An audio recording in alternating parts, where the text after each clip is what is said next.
Hi. One of the most stupid thing when start working with database is that you have always to create a command and connection and create a data reader, and you have to manually map the data reader to your object, or in some cases you return a data table and just data binding that data table to your data grade. And either way, there is always some extra step that have to deal with the database. Now, what Genius Coded Framework, the data trying to do is just take care of all of those extra steps and let you focus in your work. Alright? So before we get started, let me just walk you through this database. I have here a table, rule table, okay, and just have ID and name, and I have also a user table which have name, email, and some kind of attribute, and each user have rule object, which mean each user must belong to rules. All right, and down there I have a couple of stored procedure. I have get rules and get users and create users and get rule by ID. Now we're gonna use those stored procedure to work with Genius Code Framework.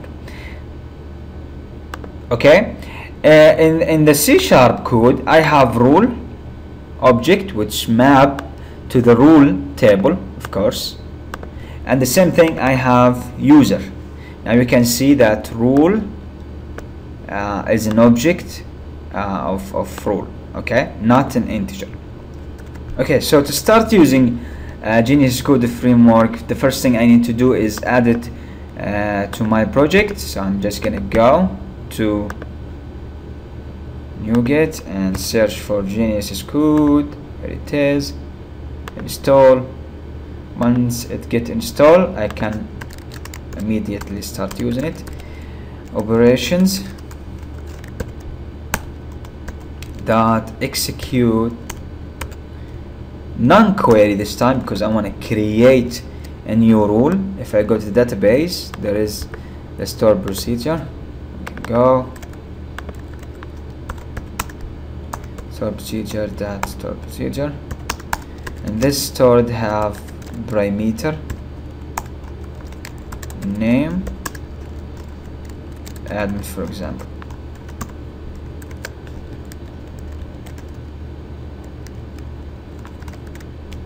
Okay, just close all of those. Now before we start executing this statement, you need to add a couple of settings in your app configuration. The first one was which is the DB connection setting, which will take the connection string to the database. The second thing, if you want to encrypt anything goes to the database and anything comes back from it, you will need to add allow encryption and set it to true.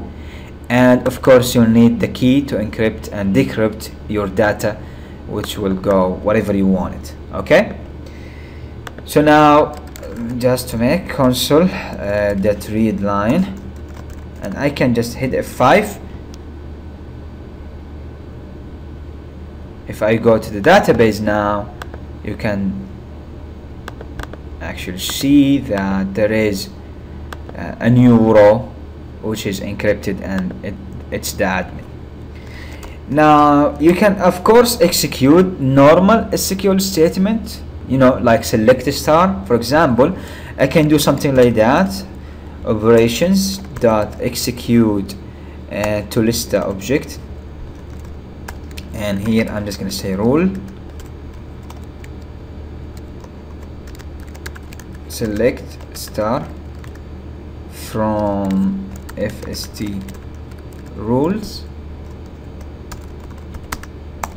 and hey, this will be a text without any.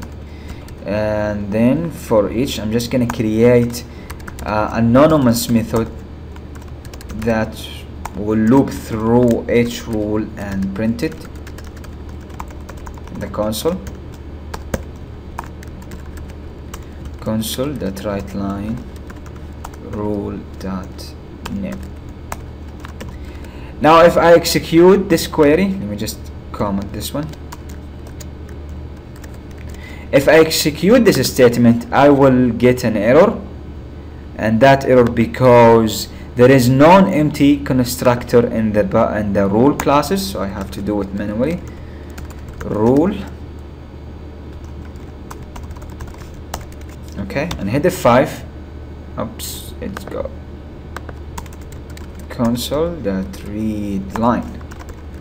Now if I hit F5, I will get the admin in the rules. Okay, now what I'm gonna do, I'm just gonna create a new user, a new operation dot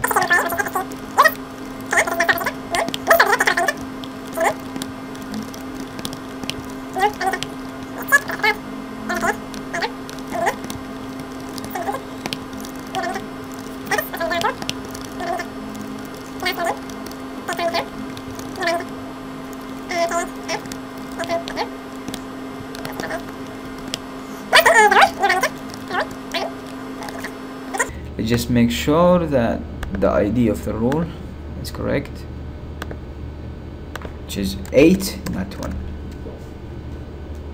Alright, so if I hit F5, now let's hit F5, the user gets created. If I go to the database just to check, here is my user get created. Okay, so now let's get all the user from the database. I'm just going to say new operations dot execute to lista, which will take the users, and inside the user I'm just gonna say fst users get. Okay, for each there is no need to specify the command type if it was a stored procedure, because by default it's a stored procedure. Okay, so delegate user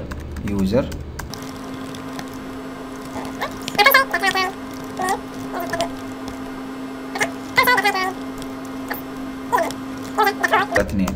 Now here is something tricky, but let's just hit F5 and see. Now if I hit F5, here rule user is null. Now why is that? Because the rule object did not get set during the retrieve the data. So to set the rule, what I need to do is create a new constructor, public rule integer ID,